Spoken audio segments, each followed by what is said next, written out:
तो ये पेपर आसान आ रहे हैं तो हो it's a possibility that may be कि आई इसमें से सवाल आए ही ना, जबकि मेरा मैं कह रहा था ना कि इंटरनेशनल अकाउंट में से क्वेश्चन आएगा, हो सकता है ना आए। पेपर आसान आ रहे हैं, that is going to be a little complicated topic generally for the students, because they believe that क्योंकि थ्योरेटिकल है, थोड़ा याद करना पड़ता है, तो बच्चे थोड़ा सा फिर घबराते हैं।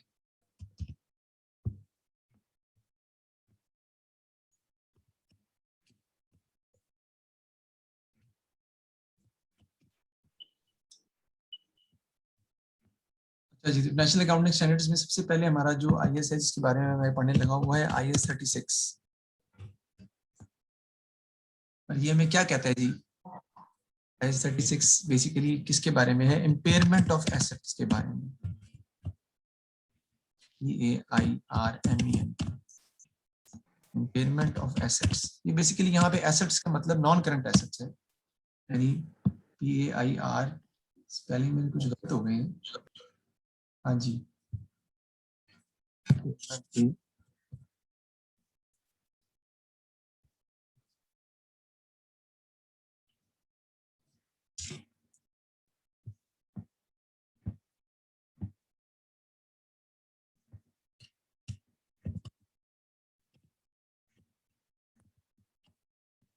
इम्पेयरमेंट एम का बटन नहीं दबा रहा, आप समझ आइए मुझे क्या मसला है।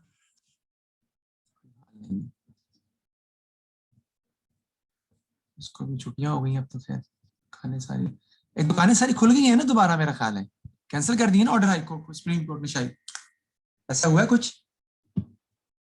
सर नहीं, लॉकडाउन लगा है सारा।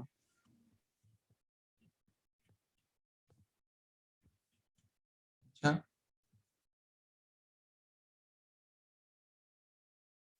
जी इम्पेयरमेंट ऑफ एसेट क्या होता है जी, ये बताना चाहता हूँ जी। लॉस, साथ से लिखते जाएं आप भी, reduction the value of asset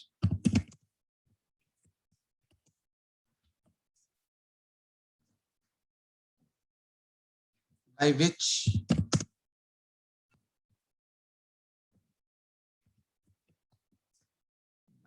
the recoverable amount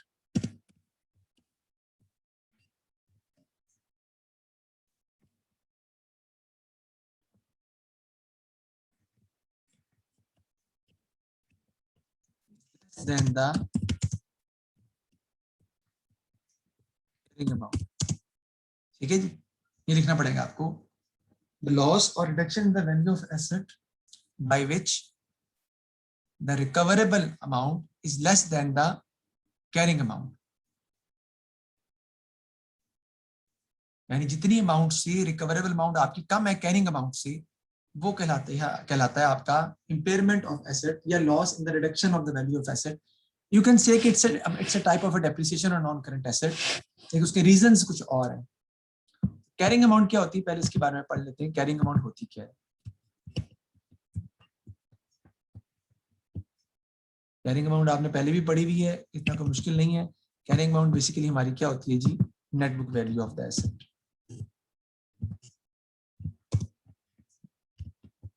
net book value of the asset basically आपकी कैरिंग अमाउंट कहलाती है। तो carrying amount is basically the net book value of the asset, जिसको आपने जो है वो लेके चलना होता है।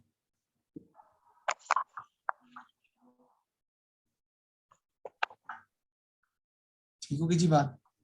आगे देखते हैं हम, ये रिकवरेबल अमाउंट क्या होती है। अच्छा, रिकवरेबल अमाउंट के लफ्ज से आपको क्या समझ आती है? Can you please tell me कि रिकवरेबल अमाउंट के लफ्ज से आपको एसेट्स की कौन सी वैल्यू समझ आती है? आपका ज़हन क्या कहता है, ये कौन सी अमाउंट होगी जी? सर ट्रेड रिसीवेबल्स की। नहीं, this basically this standard is related with non-current assets। IS 30 talks about non-current assets and the name of that standard which is named as IS 36 is impairment of asset। impairment of asset क्या है? loss or reduction in the value of non-current asset by which the recoverable amount is less than the carrying amount, इसकी definition है। Carrying amount क्या होती है? Net book value of the asset. Recoverable amount, आप recoverable amount आपको क्या समझ आती है कि क्या होगी ये मैंने पूछा है।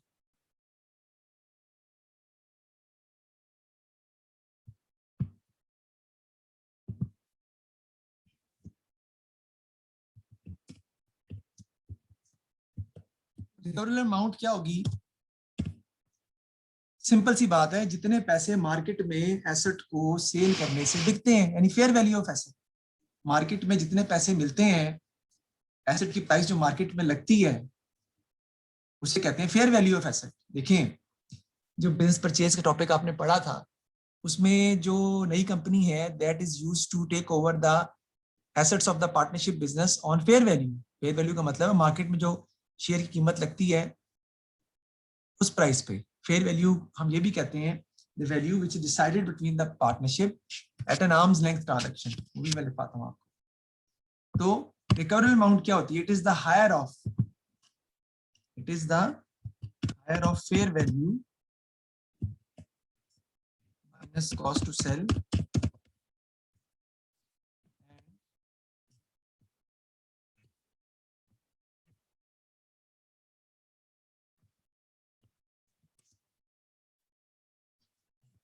value of asset in use। Value of asset in use क्या होती है, उस पर बात करते हैं। वो होती है जी आपकी प्रेजेंट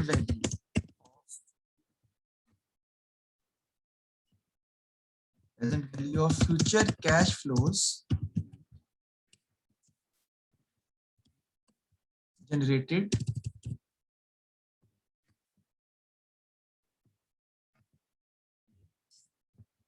बाय द एसेट।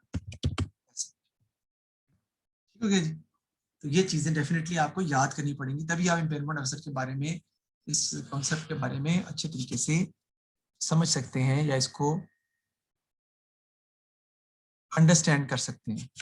ठीक है जी। तो कैरिंग अमाउंट सर ये टॉपिक का स्टार्ट है जी, स्टार्ट है। IAS 36 हमारा टॉपिक है, इंटरनेशनल अकाउंटिंग स्टैंडर्ड्स का पहला स्टैंडर्ड मैं डील कर रहा हूँ इस वक्त, जो सबसे टेक्निकल सबसे इंपॉर्टेंट है, आई मीन टू से। और इम्पेयरमेंट ऑफ एसेट क्या होती है? लॉस इन द रिडक्शन और reduction in the value of asset by which the recoverable amount is less than the carrying amount. Carrying amount क्या होती है? Net book value of the asset. अच्छा, net book value of the asset क्या होती है, ये कोई बता सकता है मुझे? Sir cost minus depreciation.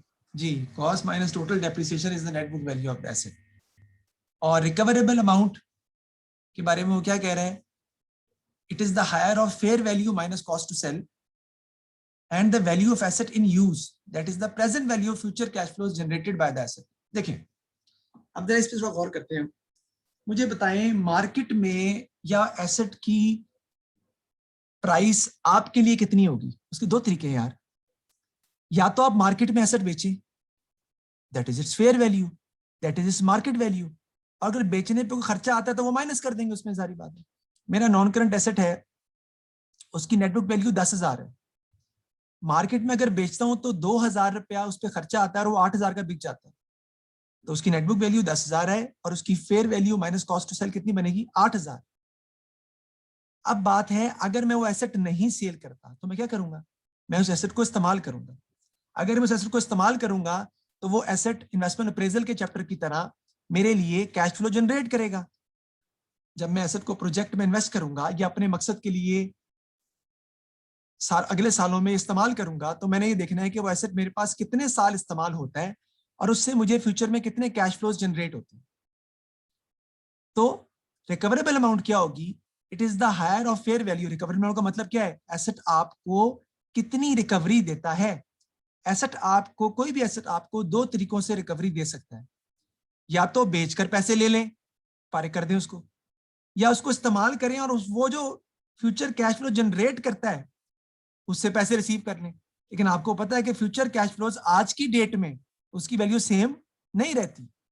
तो आज की डेट में फ्यूचर कैश फ्लोज की वैल्यू क्या होगी? प्रेजेंट वैल्यू, यानी कि net present value. So present value of future cash flow generated by the asset, that is basically your value of asset in use. In use का मतलब क्या है कि आप उससे आप इस्तेमाल करेंगे। जब भाई उससे आप इस्तेमाल करेंगे तो फिर वो कैश फ्लो जनरेट करेगा, और जब आप उसे कैश फ्लो जनरेट करेगा तो उसकी जो प्रेजेंट वैल्यू निकलेगी टोटल उसका, वो आपकी कहलाएगी value, asset value of asset in use, कि अगर आप इसे इस्तेमाल करते हैं और सेल नहीं करते तो वो आपको इतनी अमाउंट रिकवर करके दे देगा। अब रिकवरेबल अमाउंट क्या होगी? हायर ऑफ फेयर वैल्यू, जो इन दोनों में से ज्यादा होगी, मार्केट में बेचते हैं वो प्राइस, और जो एसेट को इस्तेमाल करने से, यूज करने से जो कैश फ्लो जनरेट होते हैं, उन दोनों में से जो अमाउंट ज्यादा होगी वो रिकवरेबल अमाउंट है। और अगर आपकी रिकवरेबल अमाउंट कैरिंग अमाउंट से ज्यादा है तो उन दोनों में जो डिफरेंस है, that is your impairment of asset, that is the loss और reduction in the value of asset known as impairment of asset. इसकी एग्जांपल अब हम लेते हैं और उसको समझते हैं एग्जांपल के थ्रू, ताकि आपको ज्यादा बेहतर तरीके से समझ आ जाए। सबसे पहले इसको आप याद कर लें, और क्वेश्चन है मुझसे तो पूछ लें, मैं दोबारा रिपीट कर देता हूँ।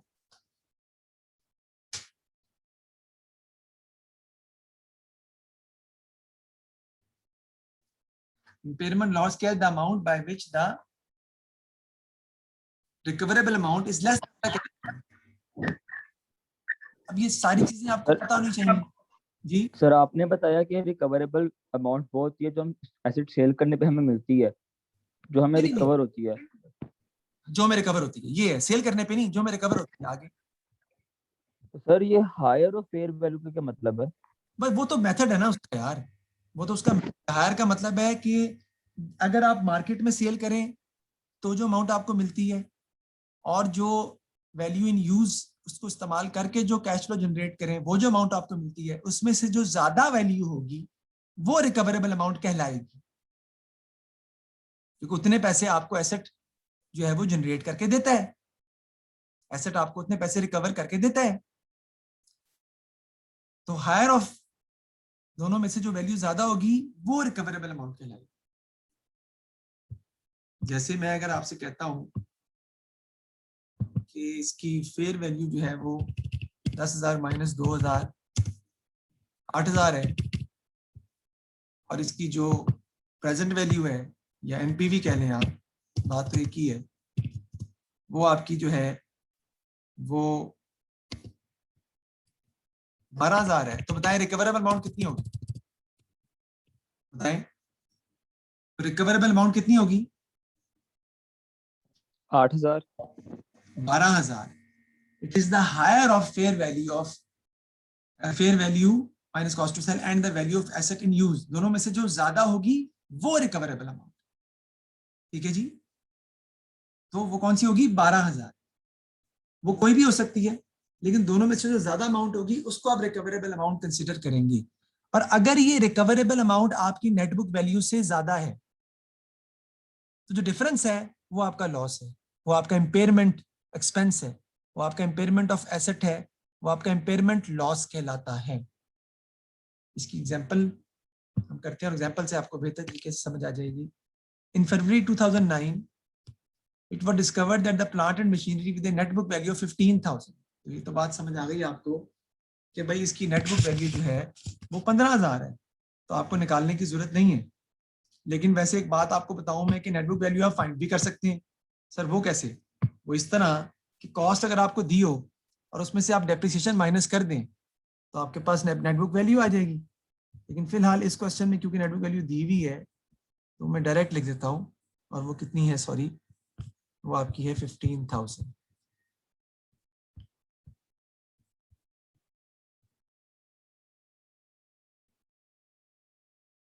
आगे कहता है जी has become obsolete, it could be sold for 8,000 with a selling cost of 1,200। तो इसकी फेयर वैल्यू क्या होगी?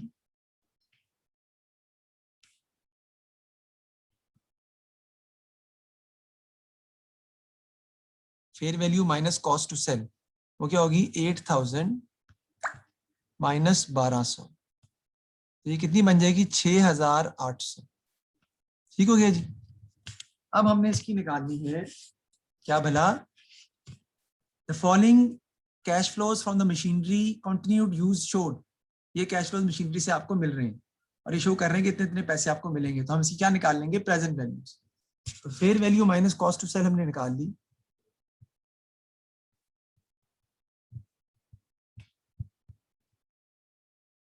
वो आपकी आती है 8,000 माइनस 1,200 6,800। नेट बुक वैल्यू 15,000 है, या नेट बुक वैल्यू को बेटा कैरिंग अमाउंट भी कहते हैं, ये मैं बता चुका हूँ आपको, फिर भी लिख रहा हूँ। 6,800 उसकी fair value minus cost to sell आ गई। अब आपको चाहिए इसकी क्या भला, वैल्यू इन यूज। वो निकालने के लिए हम क्या करेंगे, फ्यूचर कैश फ्लोज को डिस्काउंट करेंगे, क्योंकि हमें क्या चाहिए, प्रेजेंट वैल्यू। इसकी निकाल लेते हैं हम।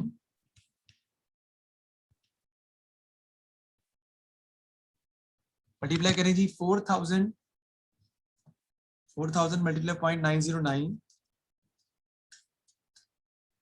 आपका आ जाएगा 3636।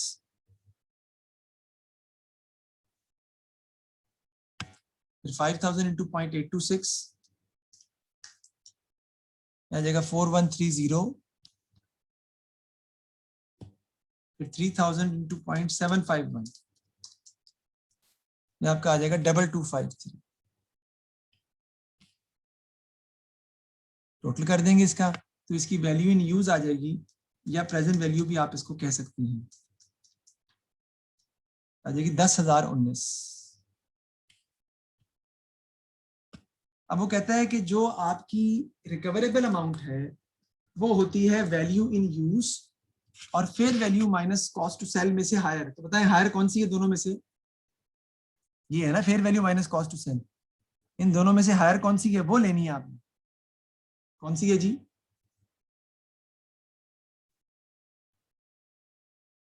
जी बताएं। Sir present value. Present value 10,019 जो है वो आपकी हायर है, तो अब आप इसको सॉल्व कर देंगे। 10,019 आपकी जो रिकवरेबल अमाउंट है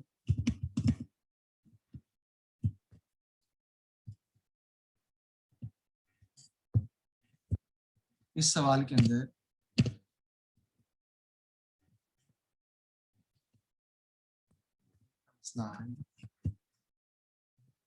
वो आपकी बन जाएगी कितनी, 10,019।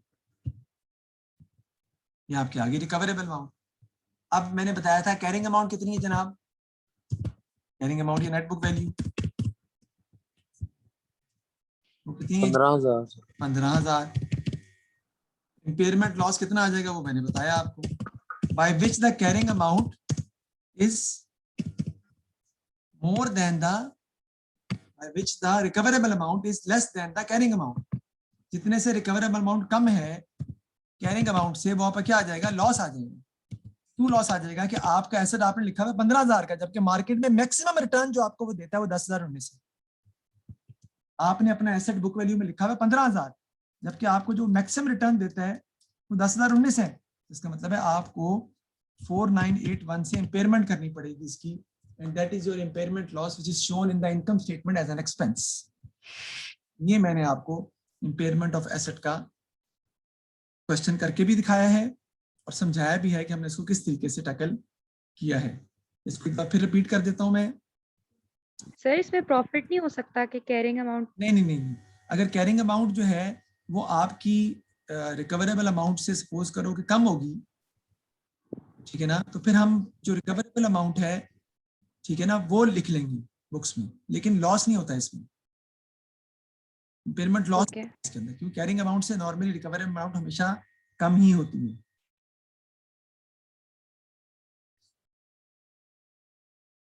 और अगर रिकवरेबल अमाउंट ज्यादा है सपोज करें, तो फिर हम कैरिंग अमाउंट ही लिखेंगे ऑब्वियसली। आपको पता है ना हमने कि जो दोनों में से कम होगी उसको लिखना होता है। अगर रिकवरेबल अमाउंट ज्यादा आ रही है, 16,000 आ रही है सपोज करो, तो हम 15,000 जो लिखी थी वही लिखेंगे, हमें कुछ करने की जरूरत ही नहीं, क्योंकि फिर इम्पेयरमेंट लॉस तो कोई भी नहीं होगा। इम्पेयरमेंट प्रॉफिट कोई नहीं होता, इम्पेयरमेंट लॉस ही होता है।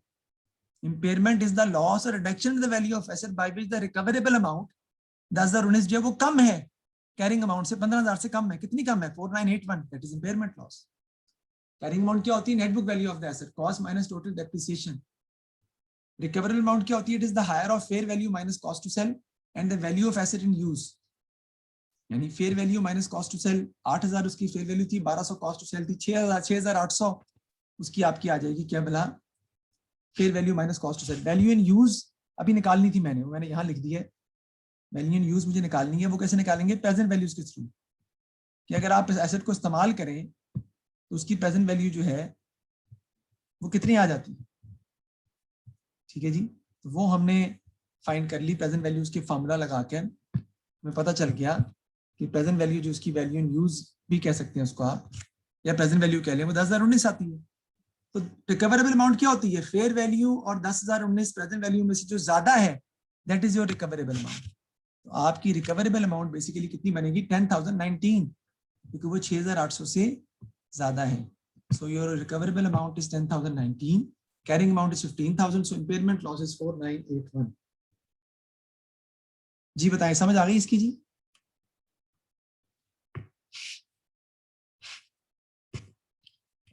जी बताएं, समझ आ गई है, ताकि मैं आगे। सर इसके ऊपर क्वेश्चन किस तरह आता है? ये क्वेश्चन ही तो दिखाया मैंने अभी आपको, ये क्वेश्चन ही तो कराया है। कैलकुलेट द इम्पेयरमेंट लॉस हमने कर लिया है। अब आगे वो कहता है financial statement will be presented to the share holder for their approval at the annual general meeting. The directors have decided that it is too late to include the impairment loss in the financial statement. To discuss the decision of the director making reference to any relevant international accounting standard. तो IAS 10 है, वो लग गए। IAS 10 ये कहता है कि impairment loss जो है वो हो रहा हो तो आप उसको बुक्स में रिकॉर्ड करना पड़ेगा, चाहे वो डेट के बाद ही हो। Condition of event exist at the balance sheet date, वो मैं अभी आपको नेक्स्ट जो स्टैंडर्ड है वो पढ़ाऊंगा तो फिर बताऊंगा।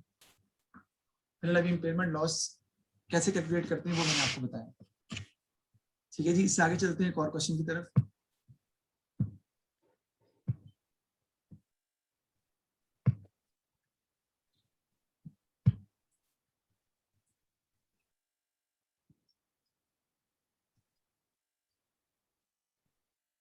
ये prepare a monthly cash budget for each of the 3 months from November to January, show all working with the nearest $1,000। 30 number का सवाल है, वो पिछला क्वेश्चन है, ठीक है, उसका हमारे इससे ताल्लुक नहीं है। एडिशन इन्फॉर्मेशन से हमारा सवाल स्टार्ट होता है एक्चुअली। एडिशन इन्फॉर्मेशन में क्या कह रहा है जी, Jamal prepared his own financial statement for the year ended 31st December. After the financial statement were prepared, the accounts made the following discoveries. An impairment review of 3 delivery vans were as follows. Every year we are going to go for the impairment review. Impairment review क्या होता है कि businesses जो हैं वो impairment review undertake करते हैं assets के हवाले से हर साल, ताकि अगर एसेट्स इम्पेयर होना हो तो उसे इम्पेयर कर दें, उसकी वैल्यू रिड्यूस कर दें। ठीक है जी, ये इम्पेयरमेंट रूल यही कहते हैं कि नेट बुक वैल्यू आपकी जो है वो गिर जाएगी, ताकि ट्रू और फेयर वैल्यू आप जो है वो कंपनी में एसेट्स की शो कर सकें। उसकी स्टेजेस ही मैंने बता दी कैसे कैसे हम करते हैं। तो देखिए कैरिंग अमाउंट दी हुई है पहले आपकी 16,000, नेट सेलिंग प्राइस 15,000 है और वैल्यू इन यूज 17,000 है। सबसे पहले हमें क्या निकालनी है, रिकवरेबल अमाउंट। तो हम यहाँ पे कॉलम एक बना लेते हैं।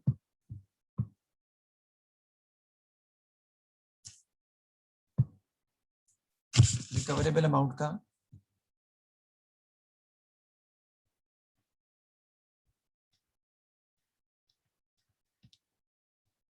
देखिए रिकवरेबल अमाउंट क्या होगी, 15, नेट सेलिंग प्राइस 15 है, वैल्यू इन यूज 17 है, दोनों में से जो ज्यादा होगी उसको रिकॉर्ड करेंगे। तो रिकवरेबल अमाउंट कितनी हमारी 17,000। ठीक है जी, अब कैरिंग अमाउंट कितनी है हमारी, वो तो 16,000 है हमारी। हमने कहा था कि carrying amount by which the carrying amount is less than the recoverable amount, recoverable ज्यादा है तो हम 16,000 ही रखेंगे, इसे कुछ भी नहीं करेंगे हम। There will be no impairment loss in the first one. First one में इम्पेयरमेंट लॉस शो ही नहीं हो रहा। क्यों सर, क्योंकि आपकी कैरिंग अमाउंट जो है वो रिकवरेबल अमाउंट से कम है, तो आप कैरिंग अमाउंट पर ही शो करते रहेंगे। There will be no impairment loss. Sir recoverable amount कैसे निकालिए बेटा, रिकवरेबल अमाउंट क्या होती है, फेयर वैल्यू और वैल्यू इन यूज। ये फेयर वैल्यू ही है बेटा जी,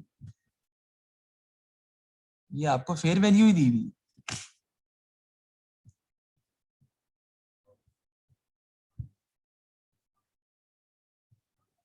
आपको फेयर वैल्यू ही दी हुई, net selling price fair value ही ना, और वैल्यू इन यूज दोनों में से जो ज्यादा होगी वो आपकी रिकवरेबल अमाउंट है।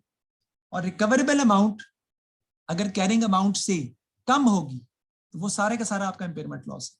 लेकिन यहाँ पे कैरिंग अमाउंट जो है वो आपकी 16,000 है, रिकवरेबल अमाउंट ज्यादा है, यानी अगर आप बेचते हैं तो आपको ज्यादा पैसे मिलते हैं। तो 16,000 आपने लिखी हुई है तो ठीक है, फिर उसको 16,000 ही रहने दें। नेक्स्ट देखते हैं, सेकंड में आपकी फेयर वैल्यू जो है वो 14,000 है, जबकि वैल्यू इन यूज 16,000 है, तो रिकवरेबल अमाउंट कितनी बनेगी आपकी? Higher of these two 16,000। अब आपकी जो कैरिंग अमाउंट है वो 18,000 है, तो आपका इम्पेयरमेंट लॉस आएगा by which the carrying amount is more than the recoverable amount. तो आपका इम्पेयरमेंट लॉस आ जाएगा कितने का? 2,000 का। तो ये दो में इम्पेयरमेंट लॉस है आपका 2,000 का। तीसरे को देखते हैं जी, उसमें देखें नेट सेलिंग प्राइस 20,000 है और वो 16,750 है, तो रिकवरेबल कितनी बनेगी आपकी? 20,000। अब वो 24,000 है आपकी कैरिंग अमाउंट, तो कैरिंग अमाउंट 24,000 है, जबकि आपकी रिकवरेबल अमाउंट 20,000 है। इसका मतलब है 4,000 रुपया आपको डिक्रीज करना पड़ेगा, और ये आपका तीसरा इम्पेयरमेंट लॉस आ रहा है। 2,000 और 4,000 का आपको इम्पेयरमेंट लॉस क्रिएट हो रहा है। Jameel enter the carrying amount in statement of financial position. हमने कैरिंग अमाउंट लिखी हुई है बिजनेस में, तो आपको जाहिर बात है कैरिंग अमाउंट तो नहीं लिखनी है, आपको तो इम्पेयरमेंट लॉस भी रिकॉर्ड करना है, जो एक में 2,000 का आ रहा है और एक में 4,000 का आ रहा है, यानी 6,000 से इम्पेयरमेंट लॉस है आपका। While preparing his income statement, Jamil treated the opening inventory of 6,000 as closing inventory and closing inventory of 4,000 as opening inventory. Jamil income statement for the year ended 31st August showed a draft profit for the year of 40,000. Calculate the revised profit for the year. कहता है कि आपने revise profit जो है वो find करना है। तो प्रॉफिट हमारा जो अभी इसको बंद कर देते हैं,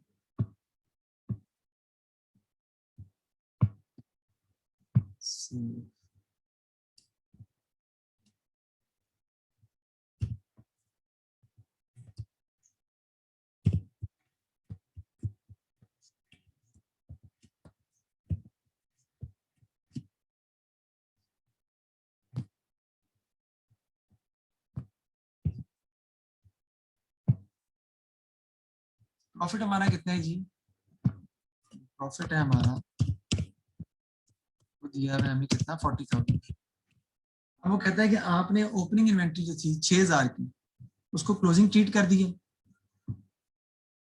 और जो क्लोजिंग है उसको ओपनिंग ट्रीट कर दी है। देखिए जरा, ओपनिंग इन्वेंट्री 6,000 की थी, बेटा ये 6,000 ऐड करना था, आपने माइनस कर दिया। क्या करना पड़ेगा आपको? 6,000 ऐड करना था, आपने माइनस कर दिया, तो क्या करना पड़ेगा आपको? सर 12,000 ऐड करना डबल पड़ेगा। अमाउंट से ऐड करना पड़ेगा। हाँ जी, लेकिन हमने क्या करना है, हमने इसका इम्पैक्ट देखना है कि प्रॉफिट पे इसका इम्पैक्ट क्या हो रहा है। बात आपकी सही है, प्रॉफिट पे इम्पैक्ट क्या हो रहा है हमने ये देखना है। हमने ओपनिंग इन्वेंट्री 6,000 रुपया माइनस कर दिए, जबकि ऐड करनी थी। उससे होगा क्या? कॉस्ट ऑफ सेल्स जो है वो आपकी क्या हो जाएगा? 12,000 सर कम आएंगी और प्रॉफिट ज्यादा से 12,000 से कॉस्ट ऑफ सेल्स आपकी कम हो जाएगी, जिसकी वजह से प्रॉफिट आपका क्या हो जाएगा? 12,000 से ज्यादा हो जाएगा। आपको प्रॉफिट में से क्या करना पड़ेगा? लेस करना पड़ेगा, लेस इन्वेंट्री कितनी? 12,000 से डबल अमाउंट से आपको माइनस करनी पड़ेगी, और जो क्लोजिंग इन्वेंट्री है वो आपको ऐड करनी पड़ेगी। कितने से? 8,000 से आप इसमें क्या कर देंगे? ऐड कर देंगे। तो देख लें कितना आपका आंसर आ जाएगा प्रॉफिट का, और प्रॉफिट कह रहा हूँ, जो भी इसका आंसर आ जाएगा। और उसके अलावा आप यहाँ पे करेंगे जी, और जो आपने माइनस करना है वो है जी आपका इम्पेयरमेंट लॉस। इतना मैंने निकाला है जी, 2001 में और एक में 6,000 है। 6,000 2001 में 4,000, 6,000 माइनस हो जाएगा, तो आपका प्रॉफिट रिवाइज 14,000 आ जाएगा। रिवाइज प्रॉफिट हम फाइंड कर देंगे 14,000। ये मैंने इसको सॉल्व किया वो किया। इसको जरा दोबारा देख लेते हैं एक दफा। ओपनिंग क्लोजिंग इम्पेयरमेंट लॉस का तो आपको समझ आ गया बेटा, वो तो माइनस ही होना एक्सपेंस होता है आपका। सर दोबारा एक दफा इम्पेयरमेंट लॉस बताइएगा। नहीं, इम्पेयरमेंट लॉस तो सिंपल है। एक में देखें नंबर वन जो वैन है उसमें लॉस, इम्पेयरमेंट लॉस आ ही नहीं रहा है, कोई नहीं, क्योंकि उसकी रिकवरेबल अमाउंट जो है कैरिंग अमाउंट से ज्यादा है। हमें तब इम्पेयरमेंट लॉस रिकॉर्ड करना होता है जब रिकवरेबल अमाउंट कैरिंग अमाउंट से कम हो। अगले वाले में 18,000 है और वो 16,000 है, 2,000 का लॉस वैन 2 में आया है इम्पेयरमेंट लॉस, और 4,000 का लॉस आया है वैन 3 में, क्योंकि रिकवरेबल अमाउंट सेलिंग प्राइस या फेयर वैल्यू और वैल्यू इन यूज का हायर होती है, ज्यादा जो इनमें से वैल्यू होती है। तो 6,000 पे आपने माइनस करना ही करना है। अब उसने कहा है कि आपने ओपनिंग इन्वेंट्री को क्लोजिंग इन्वेंट्री ट्रीट कर दी है, यानी 6000 तो सर यहाँ पे एक और क्वेश्चन था मेरा, मैं थोड़ा सा अभी भी कंफ्यूज हो रहा हूँ। हमने कैरिंग अमाउंट में से नेट सेलिंग प्राइस माइनस करनी है कि वैल्यू इन यूज माइनस करनी है? नहीं, कैरिंग अमाउंट से हमने रिकवरेबल अमाउंट माइनस करनी है, ना सेलिंग प्राइस ना वैल्यू इन यूज। सर हमने कैरिंग अमाउंट और वैल्यू इन यूज को कंपेयर करना है, जो कम है उसको नेट सेलिंग प्राइस से माइनस करना है। नहीं, हमने नेट सेलिंग प्राइस और वैल्यू इन यूज को कंपेयर करना है, जो हायर है वो रिकवरेबल अमाउंट है, ज्यादा है वो रिकवरेबल अमाउंट है। और उसके बाद हमने देखना है कि ये कैरिंग अमाउंट जो है अगर रिकवरेबल अमाउंट से ज्यादा है तो आपको डिफरेंस को इम्पेयरमेंट लॉस ट्रीट करना पड़ेगा। रिकवरेबल अमाउंट एक अलग चीज है, आप उसे कंपेयर, आप उसको उससे मिक्स हो रहे हो, तो सबसे पहले आपको रिकवरेबल अमाउंट निकालनी है। सही,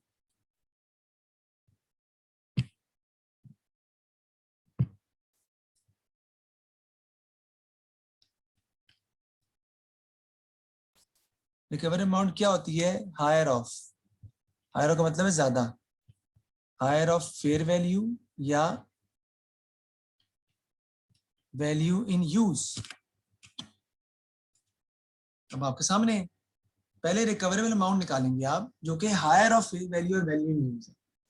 तो पहले में higher of fair value value in use कितनी बनेगी? 17,000। अब आप देखेंगे कि ये कैरिंग अमाउंट से कम है, नहीं ज्यादा है, तो इसमें तो इम्पेयरमेंट होनी ही नहीं है। मतलब कहने का ये, तो इम्पेयरमेंट प्रॉफिट नहीं आएगा यहाँ पे? नहीं, प्रॉफिट होता ही नहीं है ना बेटा, क्योंकि हम तो जो है वो प्रूडेंस कॉन्सेप्ट को अप्लाई करते हैं ना। तो इम्पेयरमेंट प्रॉफिट का तो मैंने लिखवाया ही नहीं है, आप जरा डेफिनेशन लिखवाए, देखिए मैंने क्या लिखी है। मैंने तो सिर्फ इम्पेयरमेंट लॉस का बताया आपको। Impairment loss is the reduction in the value of asset by which the carrying amount is less than the recoverable amount.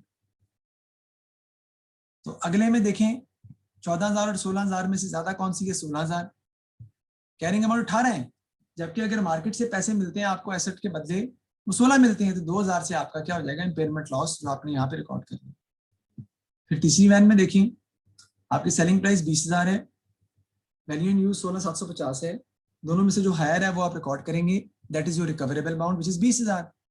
इतने पैसे आपको मैक्सिमम एसेट से रिकवर होते हैं। लेकिन आपने इस वक्त एसेट अपनी बुक में कितना लिखा हुआ है? बुक्स में 24,000 का, ये तो ज्यादा है। एसेट से पैसे मैक्सिमम जो रिकवर होते हैं वो 20,000 है, जबकि आपने 24,000 लिखा हुआ है, तो 4,000 का आपको इम्पेयरमेंट लॉस रिकॉर्ड करना पड़ेगा, वैल्यू को कम करना पड़ेगा 4,000 से। तो 4,000 और 2,000 तो 6,000 से इम्पेयरमेंट लॉस जो है वो आ जाएगा। तो मतलब जो भी नेट सेलिंग प्राइस से वैल्यू इन यूज में बड़ी होगी उसको हम कैरिंग अमाउंट से कंपेयर करेंगे। जी, नेट सेलिंग प्राइस और वैल्यू इन यूज में से जो बड़ी होगी वो रिकवरेबल अमाउंट कहलाती है, ये आपको पता होना चाहिए। और अगर आपको प्रॉब्लम आ रही है तो इसको डेफिनेशन मैंने लिखवा दी, इसको याद करना है, या एक दो सवाल करेंगे सर तो हो जाएगा। सर लास्ट बात पूछ, मतलब जो ये 3 वाली 14 24,000 20,000 और 16,750, अब इसमें जो रिकवरेबल वो अमाउंट है वो 20,000 है, ऐसा ही है? जी जी जी, ओके सर, अब पक्का हो गया। ऐसे ही है। थोड़ा कंफ्यूजिंग है ना, क्योंकि एक में हायर लेना है और फिर दोनों में से जो वैल्यू जो कैरिंग अमाउंट ज्यादा है तो फिर माइनस करना है, तो थोड़ा कंफ्यूजिंग है, यानी कि वो याद करना पड़ता है बेसिकली। उसको आपने इस तरीके से सोचना है, मैंने जैसे बताया था आपको कि एसेट से मैक्सिमम कितने पैसे रिकवर होते हैं, मैक्सिमम, तो वो हायर ही होगा ना, वो रिकवरेबल अमाउंट है। अब अगर रिकवरेबल अमाउंट ज्यादा है कैरिंग अमाउंट से, तो कैरिंग अमाउंट का मतलब है जो हमने बैलेंस शीट में वैल्यू लिखी हुई है, नेट बुक वैल्यू। अगर नेट वैल्यू ज्यादा लिखी हुई है और मार्केट में जो एसेट से मैक्सिमम अमाउंट रिकवर होती है वो कम है, तो आपने वैल्यू ज्यादा लिखी हुई है ना बुक्स के अंदर, तो उसे कम करना पड़ेगा आपको, that is your impairment loss.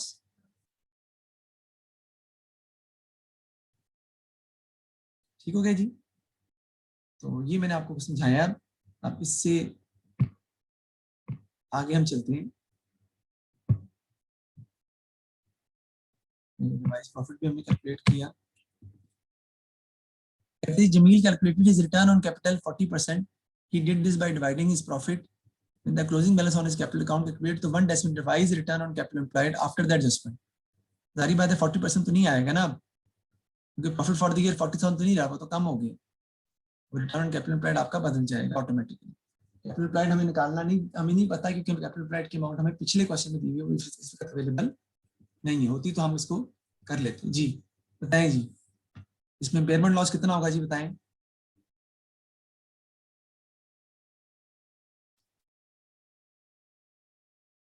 सबसे पहले क्या करेंगे हम, रिकवरेबल अमाउंट निकाल लेंगे आप।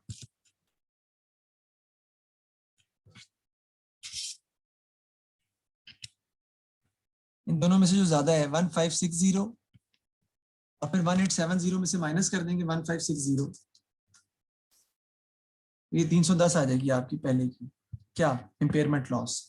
दूसरे में 2625 लिखेंगे, वो हैवी है, हायर है, और वो 2430 तो इसमें कोई लॉस नहीं आएगा। तीसरे में 1313 लिखेंगे, और जो कैरिंग अमाउंट है 1368 है, माइनस 1313, इसमें लॉस आ जाएगा 55 का। तो इम्पेयरमेंट लॉस टोटल आपका आ जाता है 365 का, दैट इज जो impairment loss of this question. ठीक हो गई जी बात, तो ये मैंने आपको करवा दिया, आपको समझ आ गई है। हमारी क्लास का टाइम खत्म हो रहा है, अब आप दोबारा क्लास ज्वाइन करें सारे के सारे, ताकि हम इस इम्पेयरमेंट के मजीद क्वेश्चन करेंगे, ताकि जरा आप बैठ जाए ना ज़हन में अच्छे तरीके से, इम्पेयरमेंट के मजीद सवाल करेंगे। तो आप क्लास खत्म होती है अभी, फिर आप इसको दोबारा ज्वाइन कर लीजिएगा, अगर ओके। मजीद क्वेश्चन जो इम्पेयरमेंट के आपको करवा सकें। इसमें